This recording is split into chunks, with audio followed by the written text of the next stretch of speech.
Hello students, आज की अपनी वीडियो में हम डिस्कस करेंगे change in profit sharing ratio और एडमिशन ऑफ अ पार्टनर की थ्योरी। और जैसे कि मैं पहले वीडियोस में भी बता चुकी हूं आपको कि आपके पास इन दोनों चैप्टर्स में मिलाकर 12 क्वेश्चंस आएंगे। और इन 12 क्वेश्चंस में से जो सैंपल पेपर में क्वेश्चंस हमने देखे हैं थ्योरी के, वो 5 क्वेश्चंस हैं। For these 5 questions, we have to, go through these 30 questions that I have covered in this video. अगर अपने पहले क्वेश्चन की बात करें, ये पीएसआर से भी रिलेट कर रहा है, ये एडमिशन से भी रिलेट कर रहा है। सब सिलेक्टेड क्वेश्चंस जहां आपके कॉन्सेप्ट भी थोड़े से क्लियर हो जाए, दोबारा से आप रिकैपिचुलेट कर सकते हैं। एंड ऑल्सो ये थ्योरेटिकली भी आपको हेल्प करेंगे अपने एग्जाम्स में क्वेश्चन को अटेम्प्ट करने के लिए। These are the most important question of the chapters change in PSR and admission of a partner. अपना पहला क्वेश्चन देखें तो आप सबको आंसर आता है, सेक्रीफाइसिंग रेशियो। वो रेशो जो एक पार्टनर सेक्रीफाइस कर रहा है इज इक्वल टू जब उसका पुराना शेयर ज्यादा है और उसका नया शेयर कम हो जाएगा, तभी एक पार्टनर सेक्रीफाइस करेगा। तो हमारे पास ऑप्शंस हैं, इसमें से करेक्ट ऑप्शन क्या है हमारे पास? अगर हमें सेक्रीफाइसिंग रेशियो निकालना है, अभी मैंने आपको बोला सेक्रीफाइस तभी होगा जब ओल्ड शेयर ज्यादा होगा और न्यू शेयर कम होगा। यानी हमारा आंसर क्या है फॉर्मूले में? अगर हमें सेक्रीफाइसिंग रेशियो कैलकुलेट करना है, so it is old ratio minus new ratio. Coming to our second question, partner share profits or losses on revaluation of assets and liabilities in their dash ratio। किस ratio में partners अपना revaluation का loss जो है वो distribute करते हैं? सी, चाहे मैं चेंज इन पीएसआर की बात करूं या मैं एडमिशन ऑफ अ पार्टनर की बात करूं, रीवैल्यूएशन का जो प्रॉफिट या लॉस है वो पार्टनर्स हमेशा अपनी ओल्ड रेशियो में डिस्ट्रीब्यूट करते हैं। एडमिशन के टाइम पर हम रीवैल्यूएशन ऑफ एसेट्स और लाइबिलिटीज करते हैं, रीएसएस। और पर्पस होता है अपना जो भी नेट इफेक्ट आ रहा है रीवैल्यूएशन करने पर, उसका गेन या लॉस है वो डिस्ट्रीब्यूट करेंगे। ये गेन और लॉस नए पार्टनर से आने के पहले का है, तो ये ओल्ड रेशियो में डिस्ट्रीब्यूट होगा। Even change in profit sharing ratio में रेशियो आने वाले टाइम से बदलेगी, तो पुराना जो भी हमारा रीवैल्यूएशन है एसेट्स का या रीअसेसमेंट है लाइबिलिटीज का, वो डिस्ट्रीब्यूट होगा ओल्ड रेशियो में। Moving next to question, revaluation account का नेचर बताना है कि क्या ये रियल अकाउंट है, कैपिटल अकाउंट है, नॉमिनल अकाउंट है या पर्सनल अकाउंट है। कैपिटल अकाउंट तो नहीं है, रियल भी नहीं है। सी, ये कहीं ना कहीं गेन और लॉस जो हमारा रीवैल्यूएशन ऑफ एसेट और रीअसेसमेंट ऑफ लाइबिलिटीज के टाइम पर है उसका इफेक्ट रिकॉर्ड करता है, तो it should be nominal account. So revaluation account एक नॉमिनल अकाउंट है। Next question, accumulated profit or losses existing in balance sheet at the time of change in profit sharing ratio are transferred to capital accounts। देखो, accumulated profit जो है ये आपका पुराना profit है जो पुराने पार्टनर्स ने नए पार्टनर के आने से पहले या नई रेशो, मतलब रेशो अगर चेंज हो रही, नई रेशो चेंज होने से पहले अपने बिजनेस में एज रिजर्व रखा हुआ है। तो देखो, ये तो पुराना प्रॉफिट है एक्यूमुलेटेड, तो पुराना कुछ भी होगा वो पार्टनर्स किस रेशियो में बांटेंगे?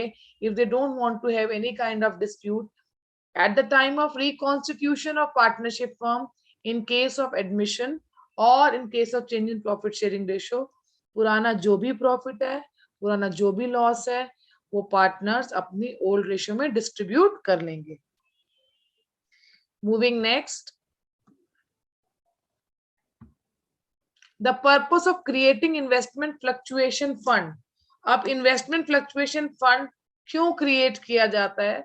आपके पास ऑप्शंस हैं, to record assets and liability at revised value, to meet the fall in the market value of investments, to adjust the difference on change in profit sharing ratio, all of the above. C, fund create करा investment की fluctuations को handle करने के लिए। तो कहीं ना कहीं अगर हमारा मार्केट वैल्यू फॉल कर जाता है इन्वेस्टमेंट का, तो हम उसको मीट कर सकते हैं अगर हमने already investment fluctuation fund maintain किया है। It is very quite obvious that we have seen when we invest money in any kind of investment, maybe we can say an asset, property or gold, anything like that, कोई भी metal में भी अगर हम invest करते हैं तो fluctuations हैं, और वो अगर फ्लक्चुएशन फॉल करती है तो प्रूडेंस कंजर्वेटिज्म अप्रोच कहती है, then we should keep some fund aside for that specific purpose. ऐसे इन्वेस्टमेंट में फ्लक्चुएशन फॉल के लिए हमने एक फंड क्रिएट किया which is known as investment fluctuation fund. Next question, identify the matter that needs adjustment at the time of change in profit sharing ratio among existing partner। जब existing partner के ratio में change आएगा तो किन किन चीजों को adjust करना है। Options are sacrificing ratio, gaining ratio, revaluation of assets and liabilities, all of these. देखो जब रेशियो चेंज होगी तो कोई पार्टनर सैक्रिफाइस भी करेगा, कोई गेन भी करेगा, एसेट्स और लायबिलिटीज का रीवैल्यूएशन भी होगा, तो answer is all of these. और ये आंसर अगर एडमिशन का क्वेश्चन हो तो भी यही रहेगा, वहां पर भी हमें सेक्रीफाइसिंग गेनिंग रेशियो निकालनी पड़ सकती है। ऐसा नहीं कोई पार्टनर एडमिट हो रहा है तो ओल्ड पार्टनर सेक्रीफाइस ही करे। हो सकता है जब नया पार्टनर एंटर कर रहा है तो कोई ओल्ड पार्टनर भी सेक्रीफाइस की जगह गेन करे। नया पार्टनर तो गेन कर ही रहा है, ओल्ड पार्टनर भी कोई एडमिशन के टाइम गेन कर सकता है। तो यानी ये रेशियोज सेक्रीफाइसिंग और गेनिंग चेंज इन पीएसआर में भी चाहिए, एडमिशन में भी चाहिए हमें। Moving to our next question, on change in profit sharing ratio, appreciation in the value of asset is debited to। अब बच्चा इस पॉइंट को बिल्कुल ओवरलुक कर जाता है, it is saying is debited to, और कहीं ना कहीं माइंड में यही रहता है एसेट एप्रिशिएट हो रही है तो रीवैल्यूएशन अकाउंट जो है वो क्रेडिट होता है। अब वो इस डेबिट को ध्यान से देखता ही नहीं है, डेबिटेड वर्ड को, और अपना आंसर रीवैल्यूएशन अकाउंट बिना सोचे समझे मार्क कर देता है। आई एम नॉट सेइंग सभी ऐसी गलती है, पर मेजोरिटी बच्चे गलती करते हैं, ओवरलुक कर जाते हैं वर्ड्स को। देखो एसेट्स एप्रिशिएट हो रही है, अगर एसेट एप्रिशिएट होती है तो एसेट अकाउंट इज डेबिटेड, तो हमारा आंसर क्या होगा, एसेट्स अकाउंट। नेक्स्ट क्वेश्चन है हमारे पास, credit balance of profit and loss account appearing in the balance sheet of the firm is transferred to. Credit balance of profit का मतलब क्या है, आपके पास एक्यूमुलेटेड प्रॉफिट है, और एक्यूमुलेटेड प्रॉफिट ऑब्वियसली बात है अगर आपके पास अपीयर कर रहा है at the time of change in profit sharing ratio और at the time of admission of partners, तो ये ट्रांसफर होगा पार्टनर्स में। कौन से पार्टनर्स में, पुराना प्रॉफिट है, एक्यूमुलेटेड प्रॉफिट है, तो it will be transferred among old partners in their old ratio। तो हमारा ऑप्शन यहाँ पर क्या रहेगा बेटा, our option will be B, partners capital account in old ratio। Moving to our next question,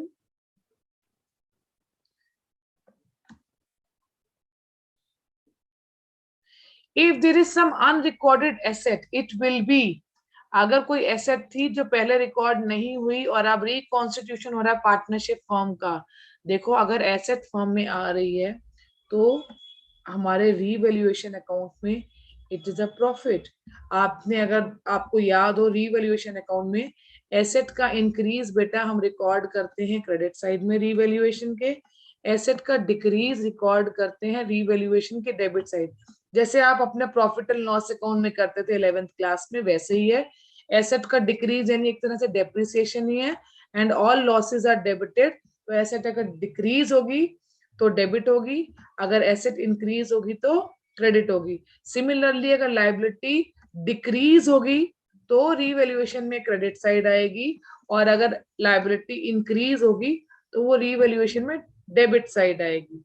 so this is a revaluation account जहां पर हम अपनी एसेट्स और लायबिलिटीज का रीवैल्यूएशन और रीअसेसमेंट रिकॉर्ड करते हैं टू नो एट लास्ट हमें नेट प्रॉफिट हो रहा है या net loss.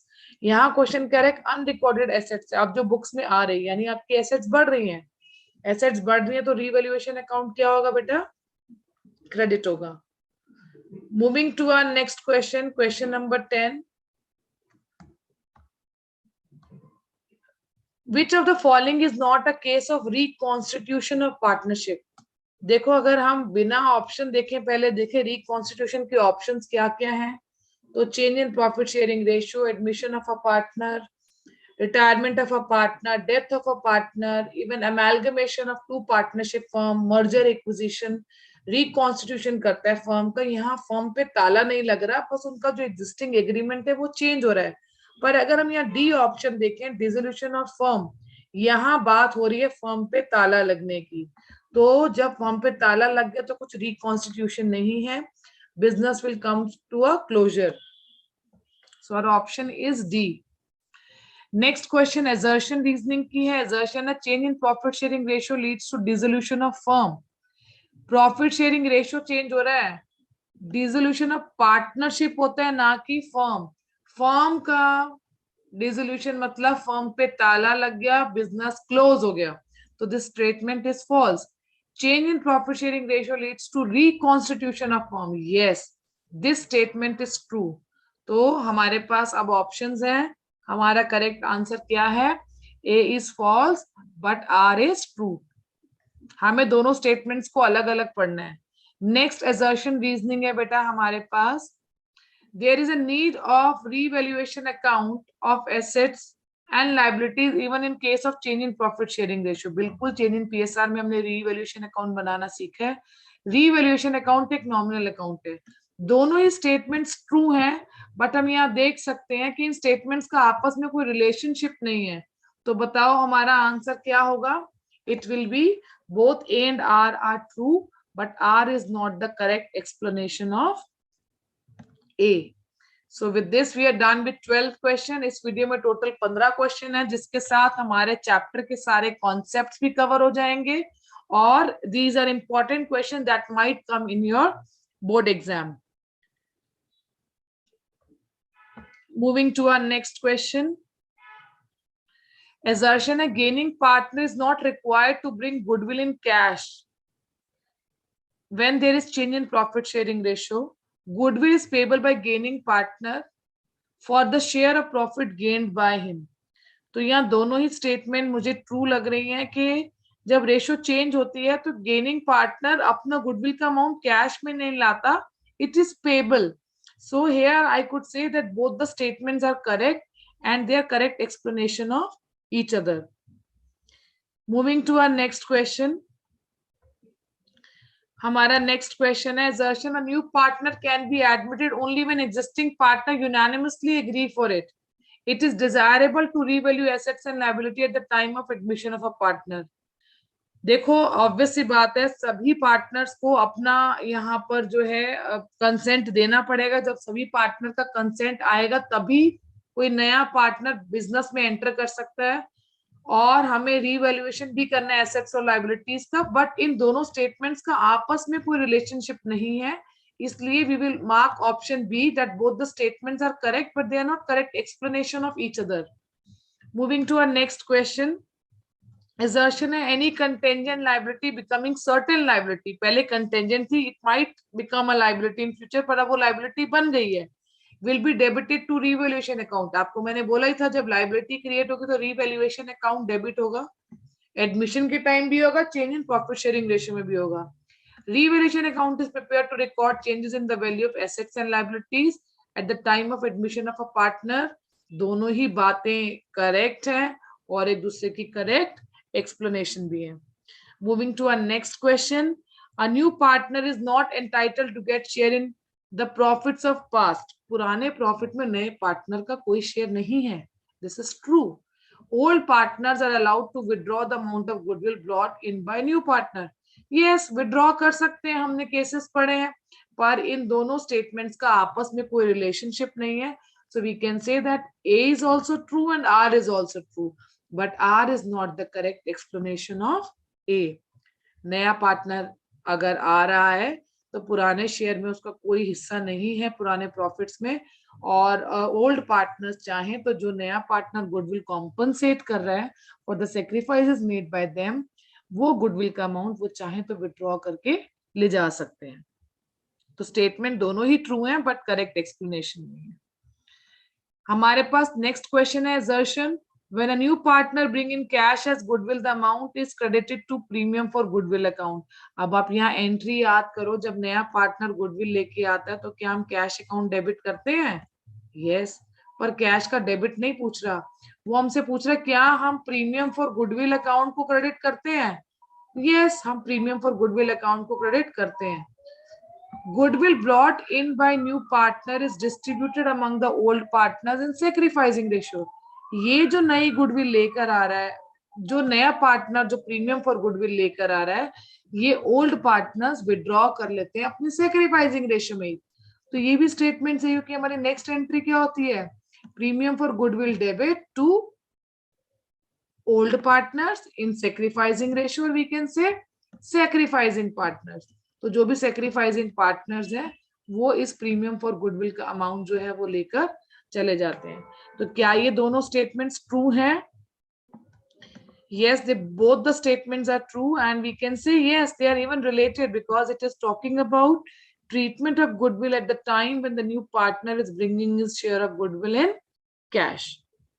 Goodwill is brought at the time of admission of a partner will be credited in dash ratio of partners capital account. अभी ऊपर मैंने बोला पार्टनर्स की किस रेशियो में हम गुडविल को बांटेंगे, नया पार्टनर आ रहा है उसको शेयर मिल रहा है प्रॉफिट का, पुराने पार्टनर अपना शेयर सेक्रीफाइस कर रहे हैं, तो ऑब्वियस सी बात है जो जितना सेक्रीफाइस करेगा उसको उतना ही कॉम्पनसेशन मिलेगा। तो जो भी नया पार्टनर गुडविल लेकर आएगा वो पार्टनर्स जो है अपनी सेक्रीफाइसिंग रेशियो में आपस में बांट लेंगे। Moving to our next question, at the time of admission of a new partner general reserve appearing in the old balance sheet is transferred to, obvious सी बात है नया पार्टनर आने वाला है तो पुराना जो कुछ भी है वो पुराने पार्टनर्स को अपनी पुरानी रेशियो में बांट लेना चाहिए। अब नया अकाउंट बनेगा, नई फर्म रिकॉन्स्टिट्यूट हुई है, तो old partners will transfer this amount in their capital account in their old ratio.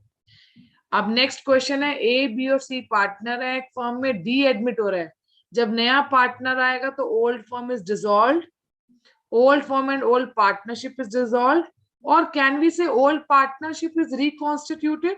Yes, reconstitution हो रहा है, we can say that the old partnership is reconstituted. Moving to our next question, a new partner may be admitted into partnership.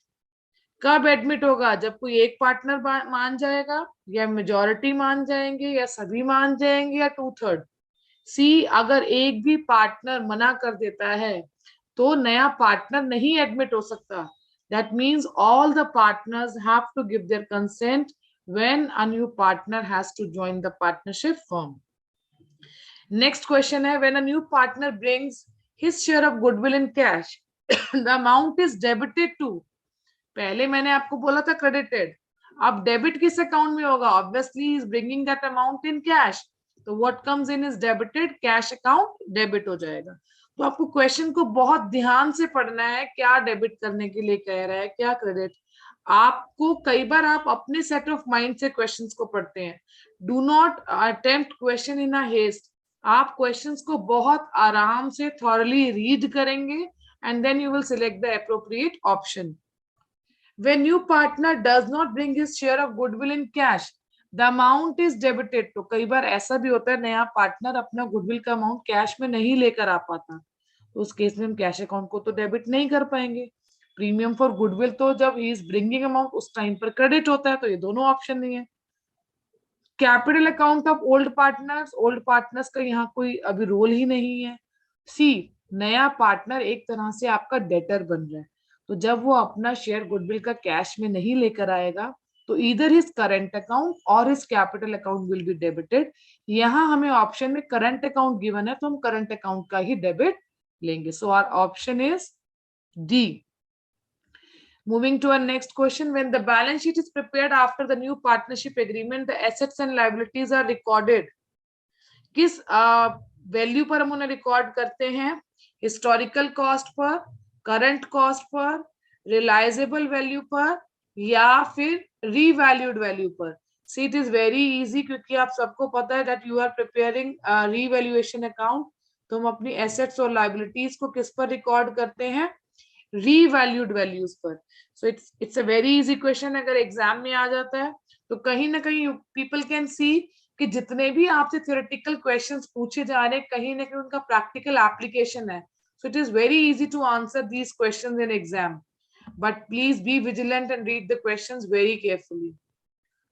Sacrificing ratio is used to distribute dash in case of admission of a partner. किसको बांटने के लिए हम sacrificing ratio calculate करते हैं? Reserve तो देखो पुराना रिजर्व है तो ओल्ड रेशियो में बटेगा, रीवैल्यूएशन का प्रॉफिट भी मैंने आपको बताया ओल्ड रेशियो में बटेगा, balance in profit and loss account अगर कोई पड़ा हुआ तो वो भी ओल्ड रेशियो में ही बटेगा। सो अगर हम चेंज इन पीएसआर या एडमिशन के टाइम पर सेक्रीफाइसिंग रेशियो या गेनिंग रेशियो निकालते हैं, it is calculated for the treatment of valued goodwill. I am not saying existing goodwill, क्योंकि एग्जिस्टिंग गुडविल तो ओल्ड गुडविल है जो पार्टनर्स में ओल्ड रेशियो में डिस्ट्रीब्यूट हो जाएगी, उसको राइट ऑफ करना है एज पर accounting standard 26। I am talking about valued goodwill. At the time of reconstitution of partnership firm, recording of an unrecorded liability will lead to liability record कर रहे हैं, इससे फायदा होगा या नुकसान? Obviously, it will be a loss to the existing partner, क्योंकि revaluation account existing partners जो हमारे पहले से पार्टनर है, नए पार्टनर से आने से पहले उनके बीच में ही डिस्ट्रीब्यूट होगा। Next, in case of change in profit sharing ratio, the gaining partner must compensate the sacrificing partner by paying the proportion of, अभी मैंने आपको बताया, it is goodwill। इस क्वेश्चन को दोबारा लेने का पर्पस ही था कि कॉन्सेप्ट और क्लियर हो जाए कि चाहे change in profit sharing ratio है चाहे एडमिशन है, ऑब्वियस सी बात है दोनों ही सिचुएशन में कोई पार्टनर गेन करेगा, कोई सेक्रीफाइस करेगा। तो जो गेनिंग पार्टनर है, that person has to compensate the sacrificing partner the amount of valued goodwill. Assertion: at the time of admission of a partner, existing goodwill is transferred to all partners' capital account. Goodwill prior to admission belongs to all partners as they now have relation with the firm. See, if I talk about this, both the statements are wrong. It is not exist between all partners. Existing goodwill is always distributed among old partners. ये किसके बीच में distribute होगी बेटा? Old partners, ना कि all. All और old partners में difference है। एग्जिस्टिंग गुडविल पुरानी गुडविल है, तो ये पुराने पार्टनर्स में ही बटेगी, and it belongs to old partners, not all. So इस वर्ड ने हमारे आंसर को चेंज कर दिया। बच्चा ऑल को ओल्ड मान लेता है, old or all are different. All is a wider term, it also include new partner. तो यहाँ पर ये दोनों ही statements wrong है, so our option will be D. Both the statements are wrong, A and R. For which of the following situation the old profit sharing ratio of partners is used at the time of admission of a new partner? किस situation के लिए हम use करेंगे? अभी पीछे भी मैंने question पूछा, again I can test your knowledge, I can check your memory. Already goodwill appear कर रही है बैलेंस शीट में, देखो ऑप्शंस आपके पास अवेलेबल है, आप खुद पढ़िए। ऑलरेडी गुडविल अपीयर कर रही है बैलेंस शीट में, और क्वेश्चन कह रहा है किस सिचुएशन में old profit sharing ratio use होगी? तो old profit sharing ratio use होती है ऑलरेडी अपीयरिंग गुडविल के लिए, यानी कि एग्जिस्टिंग गुडविल के लिए।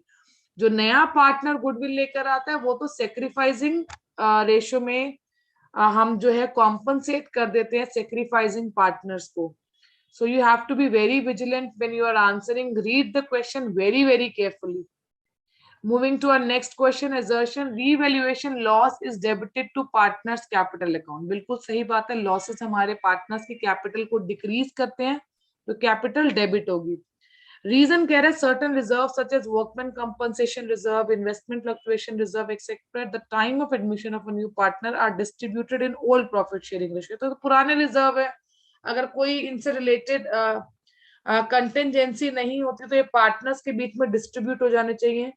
तो मेरे हिसाब से दोनों स्टेटमेंट्स ट्रू तो हैं, but R is not the correct explanation of A, क्योंकि R is talking about treatment of reserve whereas A is talking about revaluation losses. तो आप दोनों स्टेटमेंट्स को पहले अलग अलग पढ़ेंगे, जैसे मैंने अपनी पहली वीडियोस में भी बोला है। आप देखें अगर दोनों ट्रू हैं, उसके बाद ही आप उनका रिलेशनशिप देखेंगे।